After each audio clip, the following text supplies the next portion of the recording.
Assalamualaikum warahmatullahi wabarakatuh. Di sini kami kelompok 4 akan menjelaskan materi mengenai kas dan piutang. Sebelum itu, izinkan kami memperkenalkan diri terlebih dahulu. Saya Faisal Zahra Melia dengan NPM 250130102444. Perkenalkan, nama saya Alfiana Catherine Santoso dengan NPM 250130101028. Perkenalkan, nama saya Dimas Bagus Ramadhani dengan 3 digit terakhir NPM 275. Perkenalkan, nama saya Esel Adia Hanawa dengan NPM 25013010316. Baik, yang pertama di sini saya akan menjelaskan mengenai definisi dan klasifikasi. Yang pertama, kita harus paham bahwa persediaan adalah aset yang dimiliki perusahaan, baik untuk dijual kembali maupun bahan yang masih dalam proses produksi menjadi barang jadi. Penting untuk membedakan jenis perusahaannya. Jika perusahaan dagang, kita hanya perlu satu akun, yaitu persediaan barang dagang. Namun, untuk perusahaan manufaktur ada 3 jenis akun yang terlibat, mulai dari bahan baku, barang dalam proses, hingga menjadi barang jadi. Yang terakhir, kita juga menghitung arus biaya, yaitu total barang yang tersedia untuk dijual yang didapat dari persediaan awal ditambah dengan pembelian yang kita lakukan.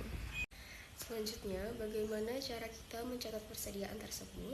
Ada 2 sistem utama, yaitu yang pertama ada sistem perpetual. Di sini kita mencatat setiap perubahan pembelian dan penjualan secara terus-menerus langsung pada akun persediaan. Jadi datanya selalu update.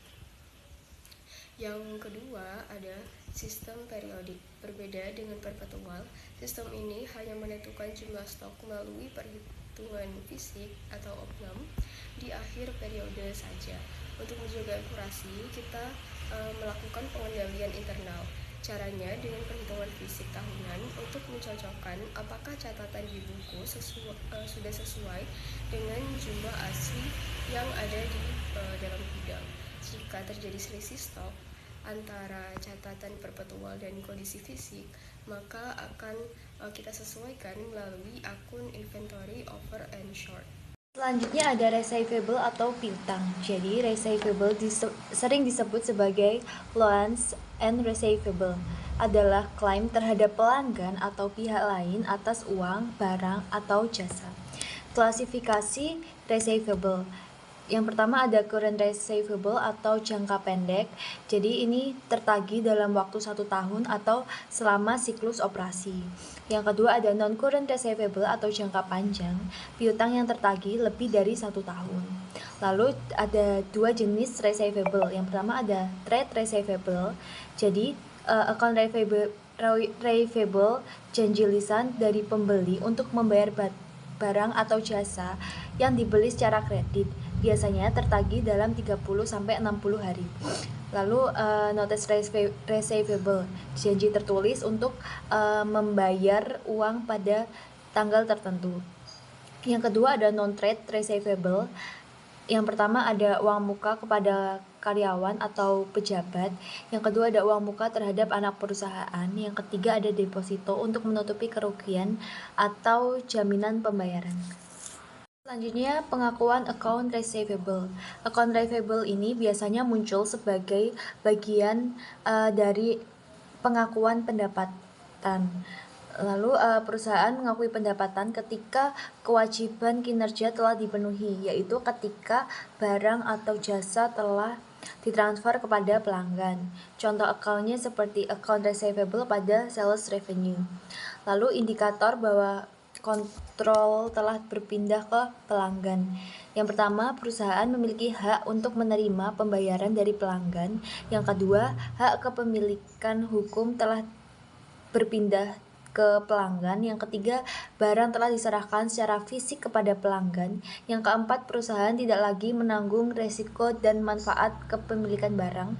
Yang kelima, pelanggan telah menerima aset tersebut.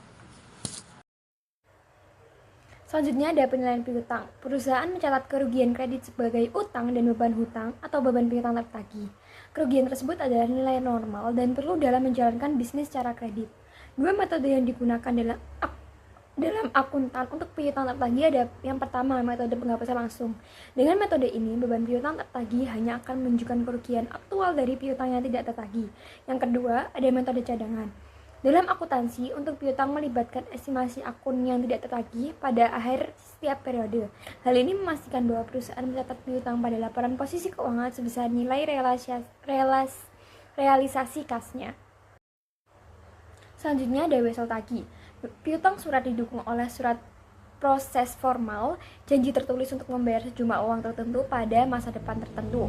Seperti piutang usaha, perusahaan mencatat atau melaporkan wesel tagih jangka pendek pada nilai tunai yang dapat direalisasikan, yaitu pada jumlah nominalnya dikurangi semua penyisian yang diperlukan. Akun penyisian utama untuk wesel tagih adalah penyisian untuk piutang tak tertagih. Perhitungan dan estimasi yang terlibat dalam menilai wesel tagih jangka pendek dan mencatatnya dalam beban piutang serta penyisian terkait sepenuhnya paralel dengan piutang usaha. Perusahaan memperkirakan jumlah piutang tertagih melalui analisis piutang. Selanjutnya ada penghentian pengakuan piutang atau derecognition of receivable, di mana piutang ini harus dihapuskan dari laporan posisi keuangan atau diberhentikan pengakuannya dalam dua situasi utama. Yang pertama yaitu hilangnya nilai piutang, di mana hak kontraktual atas arus kas dari piutang tersebut tidak lagi ada, misalnya karena pelanggan jatuh bangkrut atau piutang telah dilunasi. Lalu yang kedua yaitu adanya transfer risiko dan imbalan, di mana perusahaan mentransfer piutang kepada pihak lain sehingga risiko dan imbalan kepemilikan berpindah.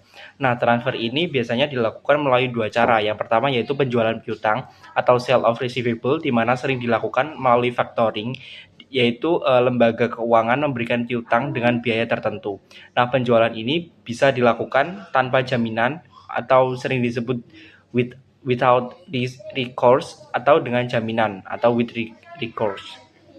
Dan yang kedua yaitu peminjaman terjamin atau secured borrowing, di mana perusahaan menggunakan piutang sebagai jaminan kolateral untuk mendapatkan pinjaman.